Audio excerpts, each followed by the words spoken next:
वसुदेवसुतं देवं कंसचाणूरमर्दनं देवकी परमानंदं कृष्णं वंदे जगद्गुरु।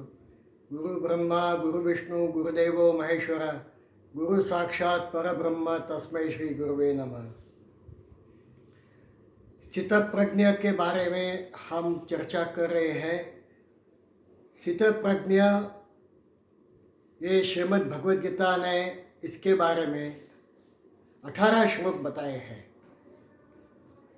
जिसको आत्मज्ञान हो जाता है, सेल्फ रियलाइजेशन, वह स्थित प्रज्ञ है। श्रीमद् भगवद गीता ये प्रगमनशील ध्येयवाद देती है। भगवद गीता साधन तत्व में मानती है, इसलिए साधना का महत्व है। बिना साधना तो कुछ भी प्राप्त नहीं कर सकता। कोई बाबा तुम्हारा उद्धार नहीं कर सकता, तुम्हारा भला हो जाएगा तो किसी का नहीं हो सकता है। संत तुकाराम भी इसके बारे में कहते हैं, देवापाशी नहीं मोक्षाचे गाठोडे आणून द्यावे निराळे हाथी। भगवान के पास ऐसा कोई मोक्ष नहीं है जो आपको दे दे, हमें वो प्राप्त करना पड़ेगा। इसलिए साधना का महत्व है।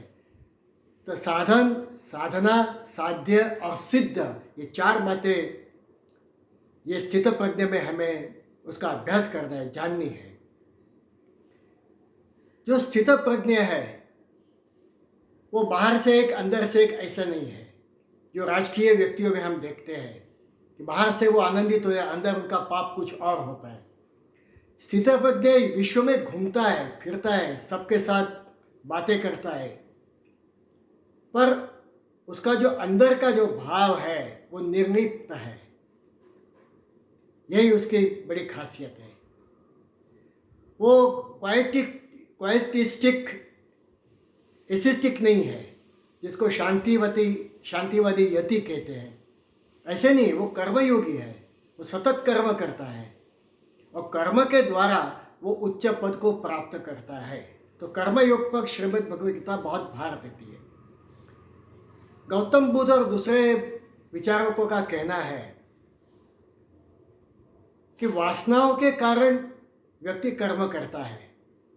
ये बात तो सही है, पर बिना वासना भी कर्म करते हैं, इसके बारे में संदेह है।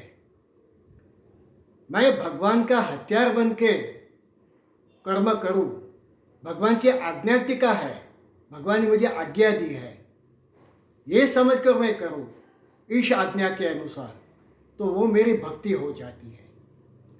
ये जो शांतिवती यति है, ये जो स्थित प्रज्ञ है, वो स्थित प्रज्ञ अपना शरीर भगवान को दे देता है और भगवान के लिए वो काम करता रहता है।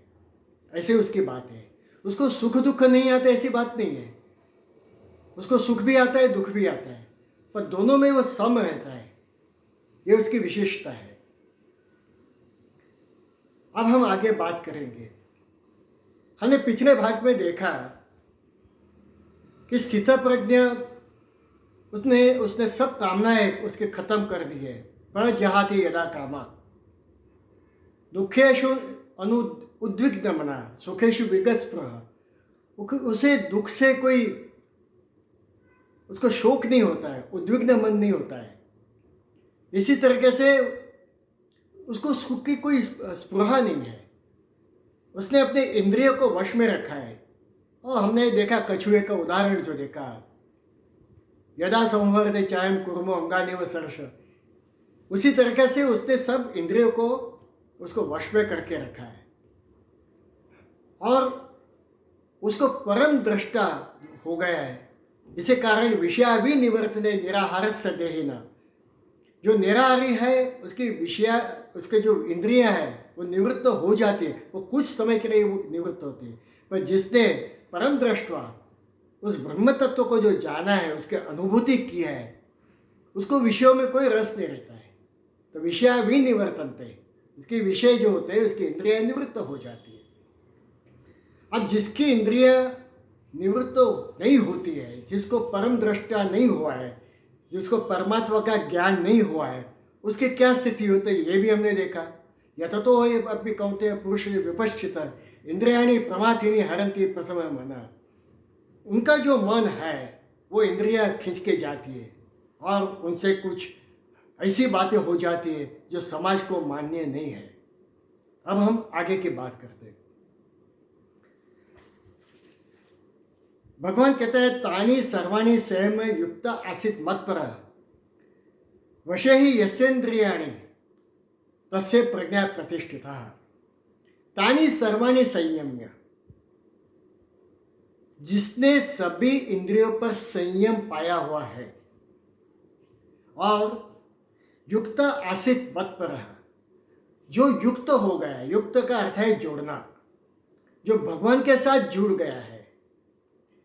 वशे ही यस्य इंद्रियाणि, और उसने अपने इंद्रियों को वश में रखा है, तस्य प्रज्ञा प्रतिष्ठिता, उसकी जो प्रज्ञा है, उसकी जो बुद्धि है वो स्थिर हो जाती है।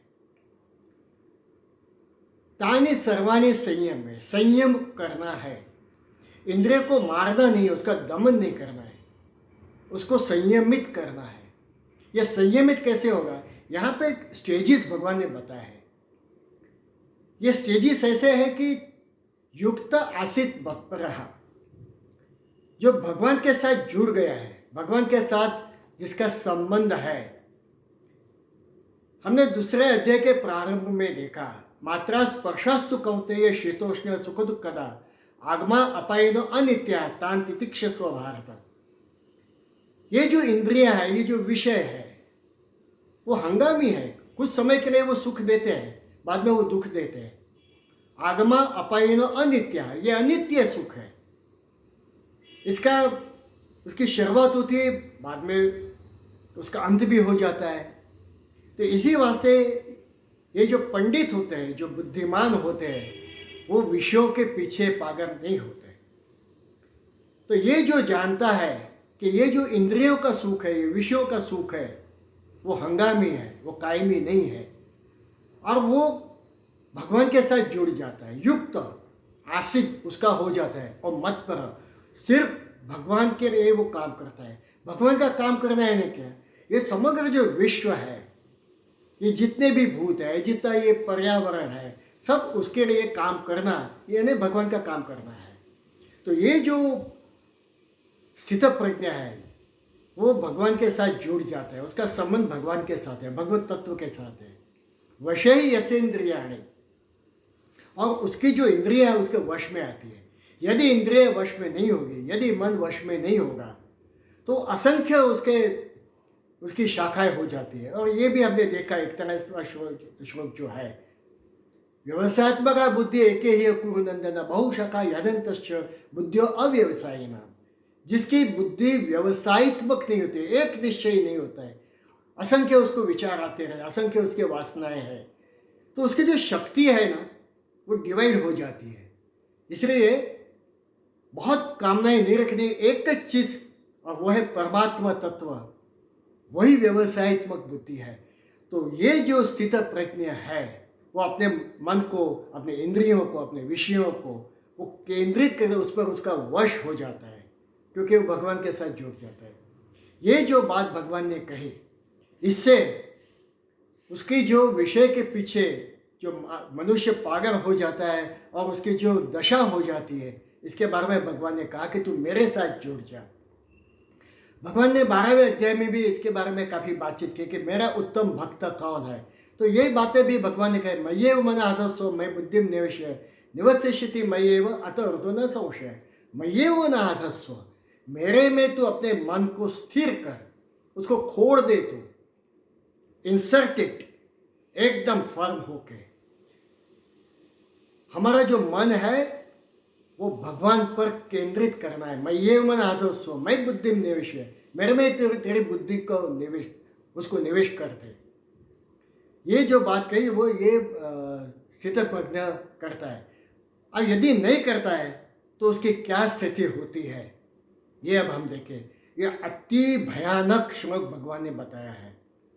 अत्यंत गंभीर परिस्थिति कैसे होती है, इसके बारे में भगवान ने एक रेड सिग्नल हमें दिया है,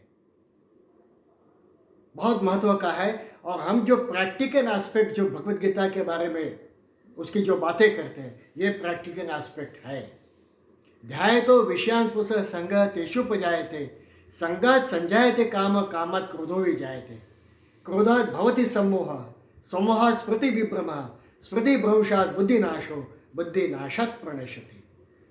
देखिए मनुष्य का पतन कैसे होता है, बहुत अच्छी तरह से भगवान ने ये सब, पशुओं का नहीं होता है क्योंकि वो तो सहज कर्म करते हैं, पर मनुष्य को जो कर्म स्वातंत्र्य दिया गया है उसके कारण यदि वो भगवत तरफ नहीं होता है और वो वासना के तरफ जाएगा तो उसकी कैसी अधोगति होती है ये भगवान ने यहाँ पे बताया। अति महत्व का श्लोक है।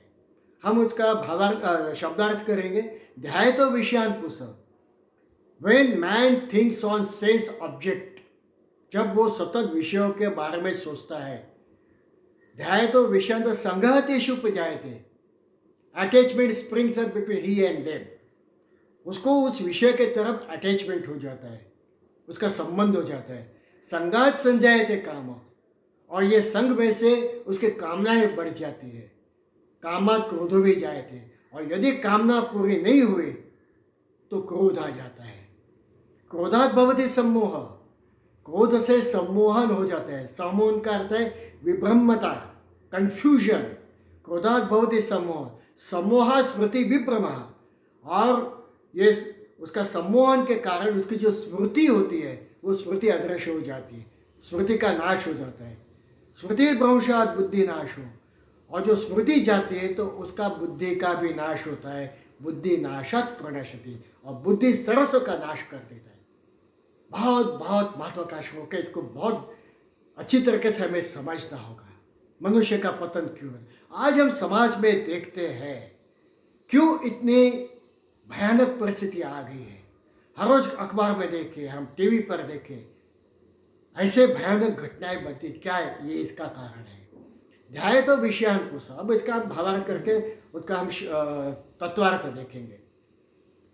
ध्यायतो विषयान् पुंसः संगः तेषु उपजायते, मनुष्य जब किसी ऑब्जेक्ट का, किसी वस्तु का सतत स्मरण करता है, पहले तो एक दो बार वो देखता है, बाद में वो पसंद आ जाता है।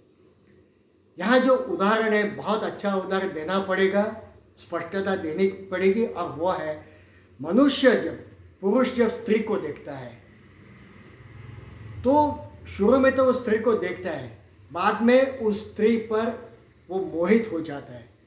ध्यायतो विषयान् पुंसः, उसका ध्यान करता है, और बाद में उसका और स्त्री के पर उसका सतत उसका वो अटैचमेंट हो जाता है। स्त्री का उसके साथ संबंध है कि पता नहीं, पर ये व्यक्ति उस स्त्री के मोह में पड़ जाता है।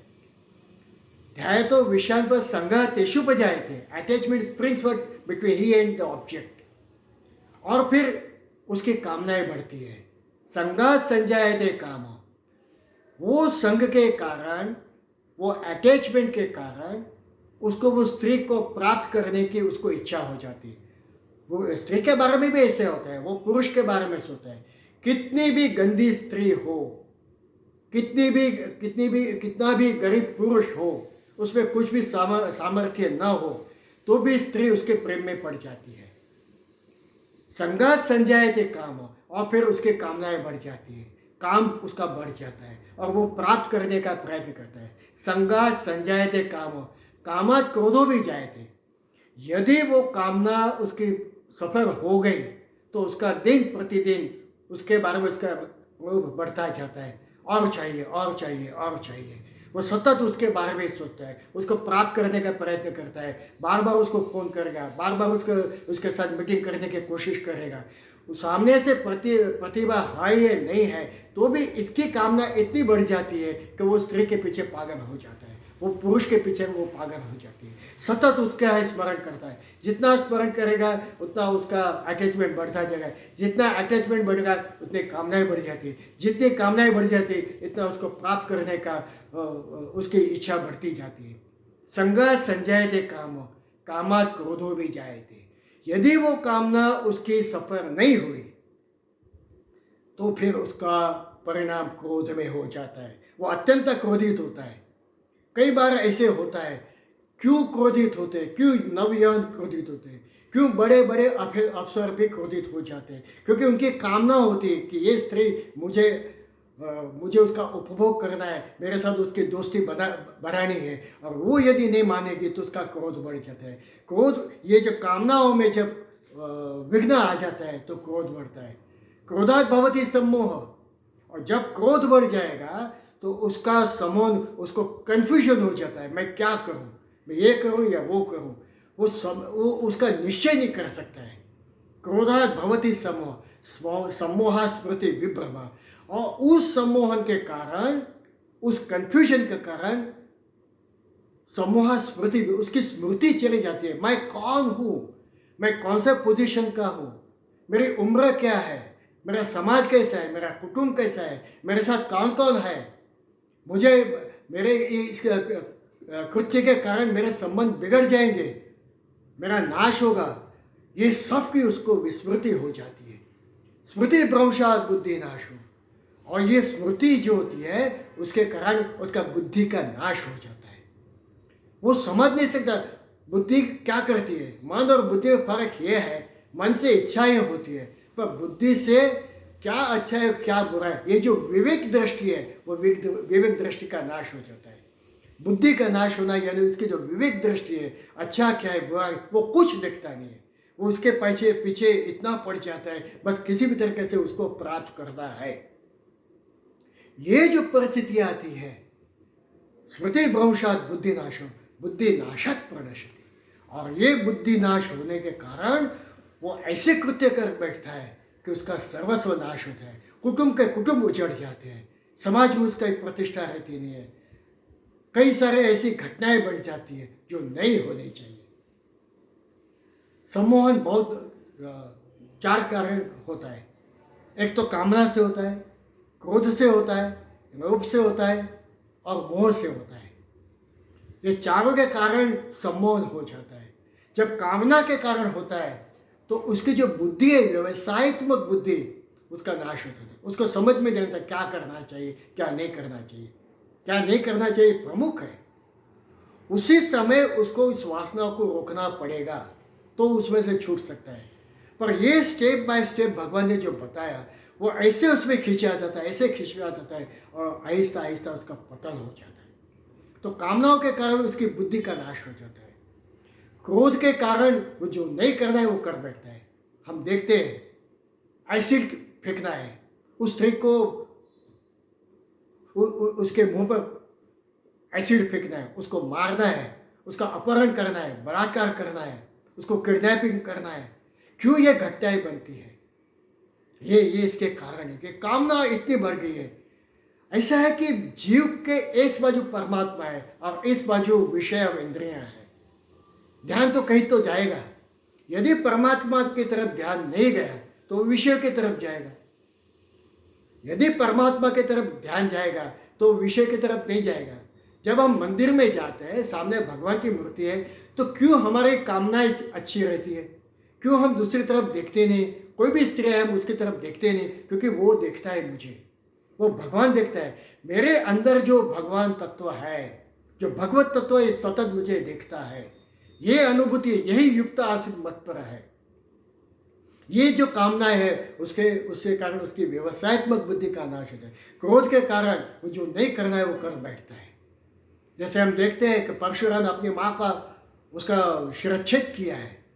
कई ऐसे दूसरी घटनाएं बनती हैं। क्यों ऐसे खून बनते हैं? ये क्रोध के कारण बनते हैं। तीसरा है, इतनी ग्रीडीनेस आ गई समाज में, सतत पैसा कमाना है, सतत पैसा कमाना है। 1 के 2, 2 के 4, 1 करोड़ रुपए, 1 रुपये में 1 करोड़ रुपया जीतो। फिर मनुष्य सोचता है मैं 1 रुपया भी क्यों दूँ, मैं फोकट का 1 करोड़ रुपया क्यों न जीतूँ। ऐसा ग्रीड, ऐसी लोभ प्रवृत्ति बढ़ती जाती है। और चौथा जो है वो मोह है। धृतराष्ट्र का इतना मोह था, इसके कारण उसका नाश हुआ। संपूर्ण कुरुवंश का नाश हुआ है, मोह के कारण नाश हुआ है। द्रोणाचार्य को भी मोह था, इसलिए उन्होंने बहुत अन्याय किया है। उन्होंने कर्ण पर अन्याय किया, उसने एकलव्य पर अन्याय किया। ऐसे ऐसे जो अन्याय की घटनाएं बनती है, ये होता है। अब यहाँ भगवान ने क्रोध के बारे में क्यों बताया? ये तो 4 चीज़ों से सम्मोहन बढ़ता है। तो जो ममता है, कामना जो है, वो कामना, लोभ और मोह, ये इसके कारण खुद का नाश होता है, खुद को परिणाम भुगतना पड़ता है, पर क्रोध से दूसरों को परिणाम भुगतना पड़ता है। क्रोध के कारण दूसरे का नाश होता है। इसी वास्ते भगवान ने क्रोध को यहाँ पे बताया, क्रोधात् भवति सम्मोह, सम्मोह स्मृति विभ्रमा, और इससे स्मृति चली जाती है, और स्मृति जाने के बाद बुद्धि नाश होता है, और बुद्धि में ऐसे कर्म करते हैं जिसमें वो सर्वस्व का नाश कर बैठता है। फिर U turn is not possible. ये जो क्रोधात् भवति सम्मोह, सम्मोह स्मृति विभ्रम, इसके देखे उसका उपयोग कैसे होता है। कोर्ट के अंदर, कोर्ट में ये जो वकील होते हैं वो इस व्यक्ति को उकसाते हैं, उसको ऐसे प्रश्न पूछते हैं कि जिसके कारण वो व्यक्ति क्रोधित हो जाती है। बस उसको यही चाहिए, जैसे क्रोधित हो गई कि उसको सम्मोहन हो जाता है, उसको याद नहीं रहता है परिस्थिति क्या हुई थी, क्या घटना बनी थी, वो उसको याद नहीं आती है। वो याद ना आने के कारण सम्मोह स्मृति विभ्रम, स्मृति भ्रंशात् बुद्धि नाश, और उसका बुद्धि का नाश हो जाता है, और बुद्धि नाशात् प्रणय, और जो नहीं कहना चाहे वो कह देता है, और पूरा केस समाप्त होता है, पूरा केस उसके विरुद्ध में जाता है। तो इस तरीके से जो क्रोध आता है, क्रोध के कारण मारामारी बनती है, क्रोध के कारण अनिश्चित घटनाएं बनती है। हर रोज पेपर में देखते हैं, सब जगह पे देखते हैं, क्यों समाज में ऐसे हो रहा है, क्योंकि जो सत्व गुण था वो सत्व गुण समाज में से गया। हम एक दूसरे के साथ इस तरीके से बर्ताव करते हैं क्योंकि हम अभी प्रभु के तरफ जो देखना चाहिए, हम विषयों की तरफ देखते हैं, हम कामनाओं की तरफ देखते हैं, और इसके कारण समाज के अंदर ये दुर्दोष है। तो भगवान ने यहाँ पे बहुत अच्छी तरीके से ये स्टेजेस बताई है कि ध्यायतो विषयान् पुरुषः संगतेषु उपजायते, संगात् संजायते कामः, कामात् क्रोधो विजायते, क्रोधात् भवति सम्मोहः, सम्मोहात् स्मृति विभ्रमः, स्मृति भ्रंशात् बुद्धिनाशो, बुद्धिनाशात् प्रणश्यति। तो जो भगवान की तरफ देखता नहीं है उसकी ये दशा होती है। तो भगवान की तरफ देखेंगे तो क्या होगा, तो उसकी प्रज्ञा प्रतिष्ठित हो जाती है, तस्य प्रज्ञा प्रतिष्ठिता।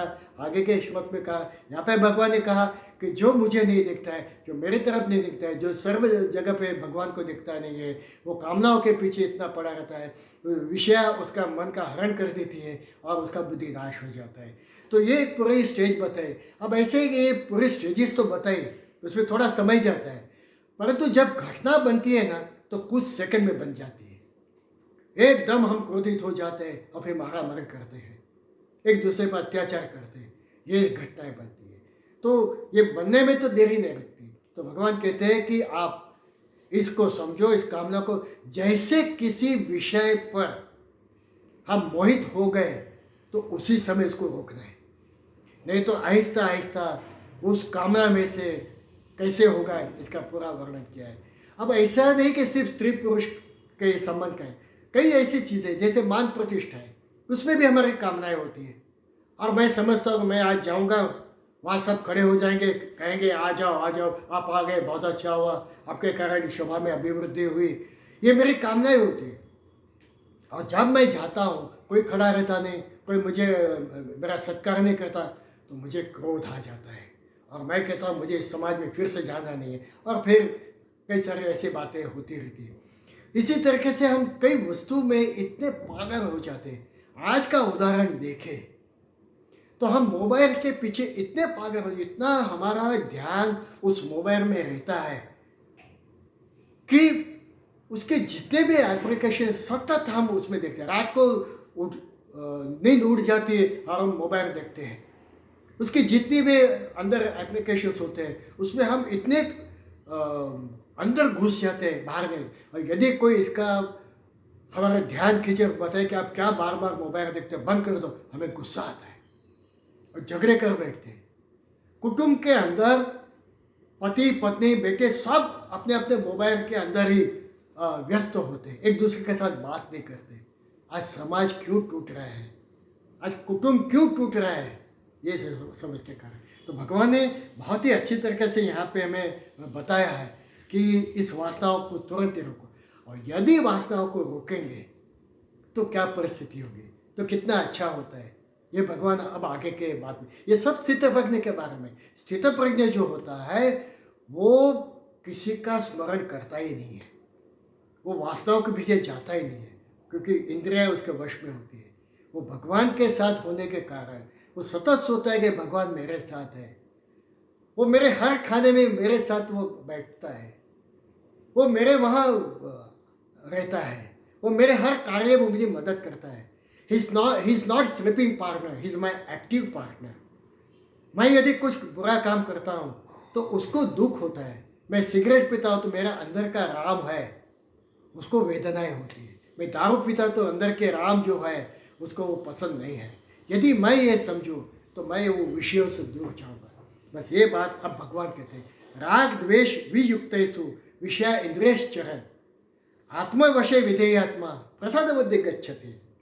आज शांति क्यों नहीं समाज में, ये कहते हैं। या प्रसाद मध्य गच्छति, प्रसाद कैसे आएगा, चिर शांति कैसे आएगी, मन शांति कैसे आएगी। राग द्वेष वियुक्तेषु, जो राग और द्वेष से वियुक्त हो जाता है, युक्त नहीं होता है। राग यानी अटैचमेंट, आसक्ति, और द्वेष का अर्थ है टिका करना, वो हमें पसंद ना आना, ये सब द्वेष है। गीता के 5वें अध्याय में कर्म संन्यास योग जो बताया, उसके अंदर भगवान ने ये बात बताई, सन्यासी कौन है, ज्ञेय नित्य सन्यासी यो न द्वेष्टि न कांक्षति, जो किसी का द्वेष नहीं करता है। द्वेष का अर्थ है दोष ढूंढना, ये इसका अर्थ द्वेष है, सिर्फ ईर्ष्या अर्थ नहीं है। हमें जो पसंद नहीं उसके हम ईर्ष्या करते हैं, उसका हम द्वेष करते हैं, उसको हम दोषित देते हैं, उसके हम टीका करते हैं, ये सब द्वेष में आता है। तो राग द्वेष वियुक्त से विषय इंद्रियश्चरण। देखिए यहाँ पे भगवान कितनी अच्छी बात बताए। भगवान ने इंद्रिय दी है, विषय दिए हैं, ये पूरा विश्व भगवान ने बनाया। ये क्यों बनाया है?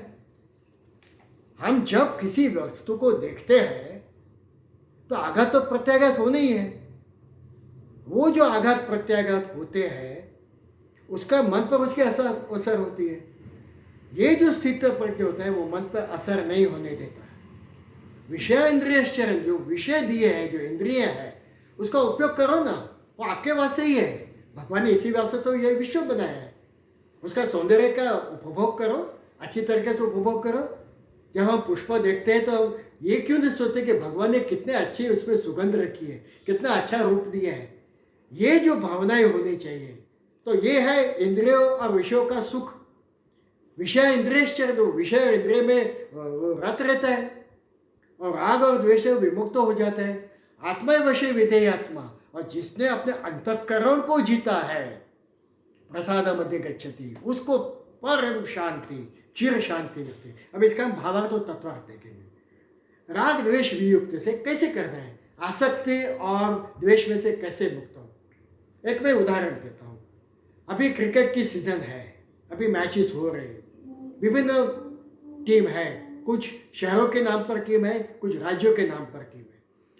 अब मुंबई और चेन्नई, इसके बीच में मैच हो रही है। अब मुझे मुंबई पर आसक्ति है और इसी कारण मुंबई पर मेरा राग है और चेन्नई पर मुझे द्वेष है। यदि चेन्नई का बैट्समैन शॉट्स मार रहा है तो मुझे वो पसंद नहीं आ रहा है, और यदि मुंबई की टीम उनकी विकेट उड़ा रहे तो मुझे आनंद होता है। ये जो है ये राग और द्वेष है, और इसके कारण विषय इंद्रियश्चरण, मुझे जो उसका आनंद उठाना चाहिए, मैच का आनंद उठाना, मैं नहीं उठा सकता हूँ। यदि मुंबई जीत जाती तो मुझे आनंद होता है, यदि मुंबई हार जाती तो मुझे दुख होता है और मैं टीवी बंद कर देता हूँ। ये जो विषय इंद्रियश्चरण, उसको हमें आनंद उठाना है। कितनी अच्छी अच्छी मैचेस हो रही हैं, कितने अच्छे अच्छे बैट्समैन हैं, कितने अच्छे अच्छे स्पिनर्स हैं, कैसे करते हैं वो स्पिन, कैसे शॉट्स मारते हैं, उनका फुटवर्क कैसा है, उनका टाइमिंग कैसा है, ये सब हमें देखना है, उसका आनंद उठाना है।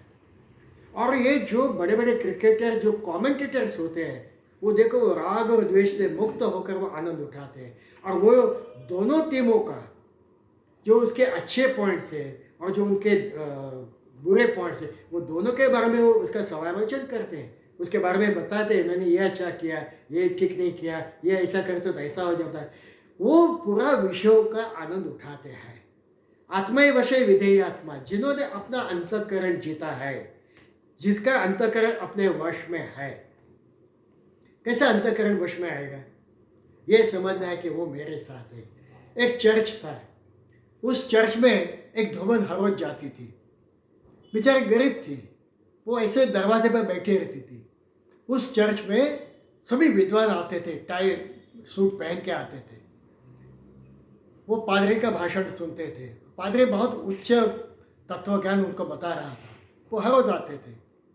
एक दिन एक विद्वान ने उस धोबन को पूछा, अरे तू हर रोज आती है, वो इतना उच्च तत्व ज्ञान बताते हैं, तुझे कुछ समझ में आता है क्या? उसको अपना अहंकार था कि मैं तो विद्वान हूँ, मुझे सब समझ में आता है। ये गंवार धोबन को क्या पता होगा, वो क्या समझती होगी तत्व ज्ञान को। तो उसने पूछा कि तुझे कुछ समझ में आता है? उस धोबन ने बहुत अच्छा जवाब दिया। उसने कहा, ये क्या तत्व ज्ञान कहते मुझे पता नहीं है, पर एक बात मैं अवश्य समझ गई, वो और मैं एक है। यही अंतःकरण है, अंतःकरण को जीता है। मैं और परमात्मा एक है, आत्मा और परमात्मा एक है। बस ये यदि वो जानेगा, आत्मा वशय विधेय आत्मा, जिसने अपने आत्म तत्व को जीता है, मन को जीता है, बुद्धि को जीता है, उसकी क्या स्थिति होती है? प्रसाद मध्य गच्छति। उसको उसकी जो मन शांति होती है, वो चिरकाल तक वो अत्यंत शांत रहता है। वो हर चीज़ को अच्छी तरीके से उसका उपभोग करता है, आनंद से करता है। ये प्रभु ने सब दिया है, ये संगीत प्रभु ने दिया है, ये विश्व प्रभु ने दिया है, ये एनवायरमेंट प्रभु ने दिया है। वो हर जगह पे प्रभु को देखता है। फिस्ट ऑफ कापरा को क्यों नटराज दिखाई दिए समुद्र में? टर्निंग पॉइंट नाम के पुस्तक में इसका वर्णन है। महान वैज्ञानिक है, महान फिजिसिस्ट है, क्योंकि उसने आत्मवशय विधेय आत्मा प्रसाद मध्य गए, उसको प्रसाद व्यक्त किया। प्रसाद सर्व दुखाना हानि रस्व पे जाए थे, प्रसन्न चेतो याशु बुद्धि परिवतिष्ठ थे। वाह, कितना बढ़िया मंत्र है। प्रसाद सर्व दुखानाम हानि अस्य उपजाए थे। जो जिसको मन शांति होती है, उसके सब दुख नाश हो जाते हैं। हानि अस्य उपजाए थे सर्व दुखा नाम, सभी दुखों का जो दुख, सभी दुख है उसके नाश हो जाए। किसको? जिसको मन शांति प्राप्त हो जाती है। प्रसन्न चेततो याशु, याशु यानी तात्कालिक, आशु ही आशु, आशुतोष हम कहते हैं, जो तात्कालिक जिसको संतोष हो जाता है तुरंत, उसको तुरंत ही प्राप्ति हो जाती है। किसकी? मन शांति की। प्रसन्न चेततो याशु बुद्धि परिवर्तिष्ठते, और उसकी बुद्धि जो होती है वो परमात्मा में स्थित हो जाती है, तिष्ठित हो जाती है। प्रसादे सर्व दुखाना, ये अंदर से आना चाहिए कि प्रभु मेरे साथ है।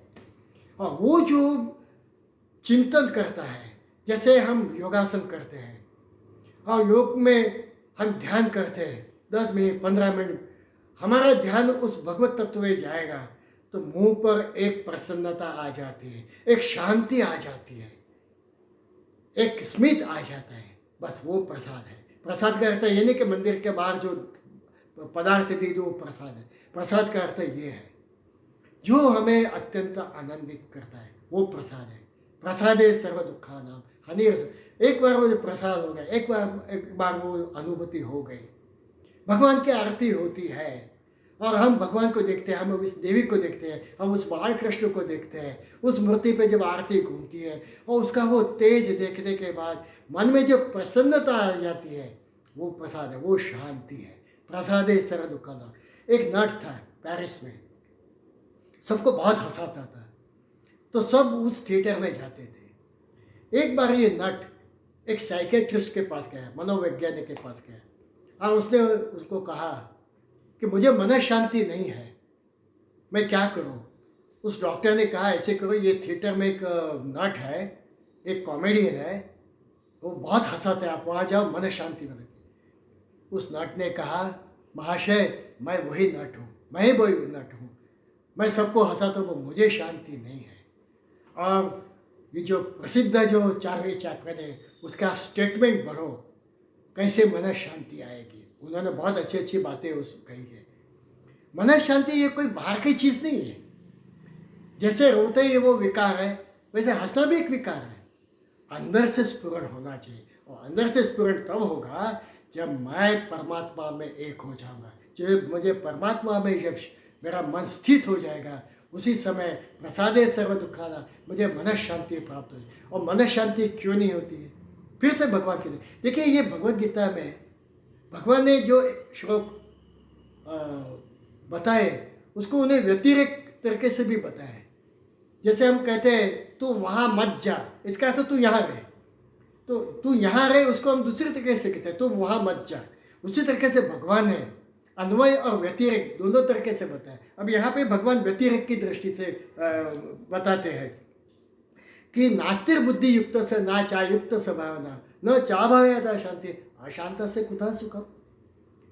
जिसकी बुद्धि अयुक्त है, जो भगवान के साथ जुड़ा हुआ नहीं है, जो भगवान को सब जगह पे देखता नहीं है, जिसकी बुद्धि अयुक्त है, व्यवसायत्मक बुद्धि नहीं जिसको, वो न चा युक्त से भावना, और उसकी बुद्धि में कोई भावना ही नहीं है, न चा भावयादा शांति, वो जो अभावना जिसमें है उसको शांति नहीं मिलती। अशांत से कुतः सुखम, और जिसको जो अशांत है उसको सुख कहाँ से प्राप्त होगा। हम कई बार कई श्रीमंत होते हैं, उनको मन शांति नहीं होती। आज कई देशों में हम देखते हैं समृद्ध देश है, मन शांति नहीं है, वहाँ साइकियाट्रिस्ट का बहुत डिमांड है। क्यों डिमांड है? मन शांति नहीं। भौतिक परिस्थिति बहुत अच्छी है, मन शांति नहीं, सामाजिक मानसिक ये नहीं है। ये सब होना चाहिए। नास्तिर बुद्धि अयुक्त से, जिसकी बुद्धि अयुक्त हो जाती है, ना चायुक्त से भावना, जिसकी बुद्धि में भावना नहीं है, ज्ञान जिसको, ज्ञान के साथ भावना नहीं तो ज्ञान का कोई महत्व ही नहीं है। पाश्चात्य देश ये वैज्ञानिक है, भावना नहीं है। क्यों इतने युद्ध हो रहे हैं, क्यों इतना विध्वंस हो रहा है? क्या कारण? क्योंकि भावना नहीं है। भावना होनी चाहिए मन के अंदर, वो सतत उसका वर्षाव होना चाहिए भावनाओं का। जैसे स्प्रिंग होता है, जैसे पानी टिपकता है, सतत भावनाओं को टिपकना चाहिए। वो जिसमें भावना ही नहीं है, प्रभु में भावना नहीं है, समाज में भावना नहीं है, कुटुंब में भावना नहीं है, पति पत्नी के बीच भावना नहीं है, पुत्र पिता के बीच में भावना नहीं है, गुरु शिष्य के बीच में भावना नहीं है, कैसे शांति आएगी समाज में? ये बात भगवान बता रहे हैं। भावनाओं को महत्व दो। जीव के हमारे यहाँ पे ये भावनाएं होनी चाहिए, प्रेम होना चाहिए, आदर होना चाहिए। एक व्यक्ति स्विट्जरलैंड का है, उसके पास कैमरा था। वहाँ जाने का, वो स्विट्जरलैंड तो बहुत अच्छा सौंदर्य है, नैसर्गिक सौंदर्य है, उसका उपभोग रहे थे सब। वो जो भावना वो फोटोग्राफ्स खींच रहे थे, वहाँ से देखा एक दुकान में बहुत अच्छे अच्छे कैमरा है, तो उसने एक नया कैमरा खरीदा जिसकी शटर स्पीड अच्छी थी, एपर्चर अच्छा था, बहुत अच्छे अच्छे उसमें एप्लीकेशंस थे। और उसने खरीदे के बाद वो पुराने कैमरे से ही फ़ोटो खींच रहा था।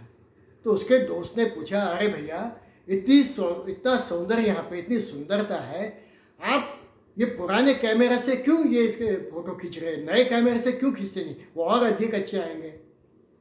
उसने जवाब दिया, भाई इससे भी सुंदर एक चीज़ मेरे पास है, मैं प्रथम उस चीज़ का फ़ोटो खींचूंगा, बाद में तो मैं फिर से स्विट्जरलैंड आऊँगा, फिर से मैं ये फ़ोटो खींचूंगा, तो मुझे पहले वो वस्तु का फ़ोटो खींचना है। मैं जाके पहले इस नए कैमरे से उस वस्तु का फ़ोटो खींचूंगा। तो समझे ऐसी कौन सी नई चीज़ है आपके पास भाई, इतनी सुंदर चीज़ है जो ये स्विट्जरलैंड के नैसर्गिक सौंदर्य से भी अच्छी है। उसने कहा, एक गांव में मेरी माँ है, 90 साल की माँ है, उसका पूरा शरीर जीर्ण हो चुका है, उसके आंखें अंदर गई हैं, उसके मुंह में दांत नहीं है, वो सबसे सुंदर स्त्री है, वो सबसे सौंदर्य जो विश्व में कहीं होगा तो मेरी माँ में है। ये भावना होनी चाहिए। ये भावना यदि रखेंगे तो हमें चिर शांति मिल सकती है। ये हमें देखना है कि भगवान सब जगह पे है, हमारी बुद्धि में भावना आ जाएगी, हम सबके पर प्रेम करेंगे तो हमारी बुद्धि स्थिर हो जाएगी, और इसके कारण अशांत से कुतः सुखम नहीं होगा, शांति आ जाएगी, समाज में शांति, मेरे में शांति आ जाएगी, मुझे परम शांति मिल जाएगी। अब ऐसी स्थिति और भी कुछ श्लोक है, हम इसका समापन करेंगे। ऐसा ब्राह्मी स्थिति पार्थ नैना प्राप्य विमुक्ति स्थित्वा सा मंतकार ब्रह्म निर्वाणम प्रचति। ऐसा ब्राह्मी स्थिति, ये जो ब्राह्मी स्थिति, ऐसा शब्दों पर बहुत सारा कुछ आ गया। प्रजहाति यदा कामान जिसकी सब कामनाएं खत्म हो गई, जिसको दुख का जिसका कारण उसको वो मन उद्विग्न नहीं होता है, जिसको किसी चीज़ की स्पृहा नहीं है, जिसने अपने सब इंद्रियों को केंद्रित किया है, वश में किया है, जो विषयों का चिंतन करता नहीं, जो युक्त आसित मत पर हो गया है, वो जो कर्मयोगी है, वो जो स्थित प्रज्ञ है, इसके बारे में यहाँ पे कहा ऐशा ऐशा ब्राह्मी स्थिति। ऐसे व्यक्ति की ब्राह्मी स्थिति है, वो परमात्मा एक हो जाता है, वो परमात्मा में विलीन हो जाता है। ऐशा ब्राह्मी स्थिति पार्थ नैना प्राप्य विमुक्ति, वो वापिस आता ही नहीं संसार में, वो कभी विषयों में या इंद्रियों के इसमें पड़ेगा ही नहीं, क्योंकि उसने परम सुख का अनुभव किया है। मैंने अच्छे सेव खाए तो नीचे टूटे हुए सड़े हुए सेव कभी मैं खाऊंगा क्या, क्योंकि मैंने कश्मीरी सेव का उपभोग किया है। तो ये जो पार्थ नैना प्राप्य विमुक्त है, वो वापस आता ही नहीं, क्योंकि उसकी ब्राह्मी स्थिति आ गई। स्थित्वा सा अंतकाल में भी बहुत महत्व का है। इसकी स्थिति अंतकाल में भी वैसे होने का कारण ब्रह्म निर्वाणम गच्छति, उसका ब्रह्म निर्वाण हो जाता है, उसका मोक्ष हो जाता है। गीता स्वर्ग प्राप्ति नहीं कहती, गीता मोक्ष प्राप्ति कहती है। ये गीता का सर्वोच्च पद है, ब्रह्म निर्वाणम गच्छति। गौतम बुद्ध ये निर्वाण परिस्थिति कहते हैं, श्री कृष्ण या ब्रह्म निर्वाण कहते हैं। ब्रह्म निर्वाणम गच्छति स्थित्वा स अंतकाल। 8वें अध्याय में अर्जुन ने 7 प्रश्न पूछे। किम तद ब्रह्म, किम अध्यात्म, किम कर्म पुरुषोत्तम, अधिभूतम च किम प्रोक्तम, अधिदैवम किम उच्यते, अधियज्ञम कथो को अत्र देहास्मि मधुसूदन, प्रयाणकार च कथम देवोसि नियतात्मपि। मैं अंतकाल में आपका कैसा स्मरण करूं, आगे के जो है इसमें भगवान ने आधे आधे पंक्ति में इसके जवाब दिए। जैसे किम तद ब्रह्म, तो भगवान का अक्षर ब्रह्म परमम। किम अध्यात्म उच्यते, उसका आधे पंक्ति में जवाब दिया स्वभाव अध्यात्म उच्यते। इस तरह भगवान ने आधे आधे, पर प्रयाण काल में मैं आपको कैसे याद करूँ, भगवान ने पूरा 8वां अध्याय उस पर बताया। और उन्होंने कहा अंतकाल है माँ में स्वरम उक्त्वा कर्म, यह प्रात से मद्भाव याति नास्ति अत्र संशय। भगवान ने बहुत अच्छी बात की, जो अंतकाल में भी मेरा ध्यान, क्योंकि हम जो सारे जीवन में करते हैं ना, वही अंतकाल में याद आता है। इसलिए अभी से ही हम परमात्मा को याद कर रहे हैं, तो अंतकाल में भी भगवान हमें याद है। वही स्थिति यहाँ पे आ गई, स्थित्वा सा अंतकाल में, अंतकाल में वो मेरा स्मरण करता है और ब्रह्म निर्वाण मुच्यते, और उसको ब्रह्म तत्व प्राप्त होता है, उसको मोक्ष तत्व प्राप्त होता है। यही गीता का संदेश है, यही स्थित प्रज्ञ की अंतिम स्थिति है। स्थित प्रज्ञ इस तरीके से कैसे बना है, ये भगवान ने 18 श्लोक में यहाँ पे बताया है। ये स्थित प्रज्ञ का बहुत अच्छा वर्णन है। यहाँ पे दूसरा अध्याय समाप्त हुआ है। दूसरा अध्याय ये पूरा स्कोप ऑफ वर्क है, इसमें जो चीज़ें वो बाकी के 16 अध्याय में भगवान ने बताई है। कहीं विस्तृत बताए, कहीं इसमें तो पूरे के पूरा अध्याय बता दिए, जैसे कर्मयोग है, कर्म संन्यास है। तो ये सब बाकी के अध्याय का हम बाद में अध्ययन करके, मुझे भगवान ने जैसे बुद्धि दी वैसे मैं आपको बता रहा हूँ। मैं जो कुछ है वो सब भगवान का है, जो क्षतियाँ है वो मेरी है, मुझे क्षमस्व करना। और यहाँ हम दूसरा अध्याय समाप्त करते हैं, हम उस पर तुलसी रखते हैं और भगवान को हम प्रार्थना करते हैं। सर्वथा सुखिनः सन्तु सर्वे सन्तु निरामया सर्वे भद्राणि पश्यन्तु मा कश्चित् दुःखतः। ये भगवान से प्रार्थना करके ओम पूर्णमदः पूर्णमिदं पूर्णात् पूर्णमुदच्यते पूर्णस्य पूर्णमादाय पूर्णमेवावशिष्यते। ओम शांति शांति शांति। हरि ओम श्री गुरुभ्यो नमः। हरि ओम।